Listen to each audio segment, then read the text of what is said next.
The Bong tasty hub চ্যানেলে আপনাদের সকলকে স্বাগত জানাই। আজ আমি হেলদি এবং টেস্টি ভেজিটেবল অমলেট রেসিপি আপনাদের সাথে শেয়ার করব। চলুন ভিডিওটি শুরু করা যাক। সবার প্রথমে একটা পাত্রে আমি 3টে ডিম ভেঙে নিয়ে নিচ্ছি। আপনারা ডিমটা বাড়িয়ে বা কমিয়ে নিতে পারেন।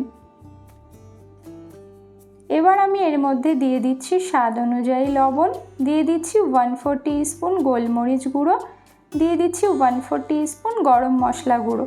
এই গরম মশলা গুঁড়ো দেওয়ার কারণে ডিমের আষ্টে গন্ধটা চলে যাবে। তো খুব ভালো করে ফেটিয়ে নিয়েছি। এবার এর মধ্যে দিয়ে দিচ্ছি ক্যাপসিকাম কুচি, দিয়ে দিচ্ছি টমেটো কুচি, দিয়ে দিচ্ছি পেঁয়াজ কুচি, দিয়ে দিচ্ছি ধনেপাতা কুচি, আর নিয়েছি কিছুটা গাজর, এটাকে গ্রেট করে নিয়েছি, সেটাও অ্যাড করে দিয়েছি, আর দিয়েছি কাঁচা লঙ্কা কুচি। এবার ভালো করে মিশিয়ে নিতে হবে। আপনারা চাইলে এখানে আরও সবজি অ্যাড করতে পারেন। তো খুব ভালো করে দেখুন এটাকে আমি মিশিয়ে নিচ্ছি।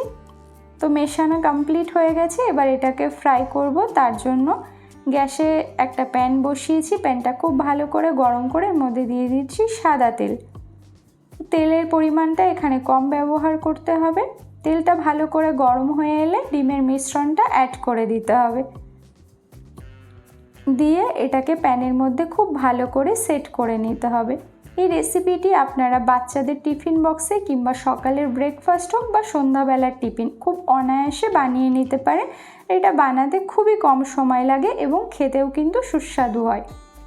এবার আমি 5 থেকে 7 মিনিটের জন্য লো ফ্লেমে ঢাকা দিয়ে রান্না করব, তাতে সবজিটা ভালো মতো সেদ্ধ হয়ে যাবে। 7 মিনিট পরে ঢাকনা খুলেছি। তো এবার একটা প্লেট নিয়ে এটাকে আমি উল্টে নিচ্ছি। তো দেখুন একটা সাইড কত সুন্দরভাবে ফ্রাই হয়ে গেছে। এবার বাকি উল্টো পিঠটাও আমি ভালো করে ভেজে নেব।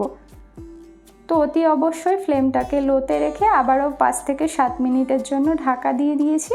7 মিনিট হয়ে গেছে, ঢাকনা খুলে নিয়েছি। তো এখানে দুপাশ আমার খুব ভালো মতো ফ্রাই করা হয়ে গেছে। এবার ফ্লেমটাকে অফ করে এটাকে আমি একটা প্লেটে নামিয়ে নিচ্ছি। তো দেখুন দেখতে কতটা লোভনীয় হয়েছে। এটা কিন্তু খেতেও অত্যন্ত সুস্বাদু হয়। এবার আপনারা নিজেদের পছন্দ অনুযায়ী সাইজ করে কেটে নিতে পারেন।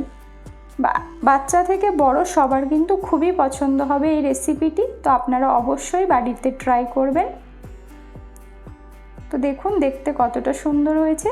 এবার আমি উপর থেকে সামান্য একটু বিট নুন এবং চাট মশলা ছড়িয়ে দিচ্ছি, তাতে খেতে আরও বেশি ভালো লাগবে। সঙ্গে একটু সস দিয়ে পরিবেশন করেছি। তো ভিডিওটি আপনাদের কেমন লাগলো অবশ্যই কমেন্ট বক্সে জানাবেন।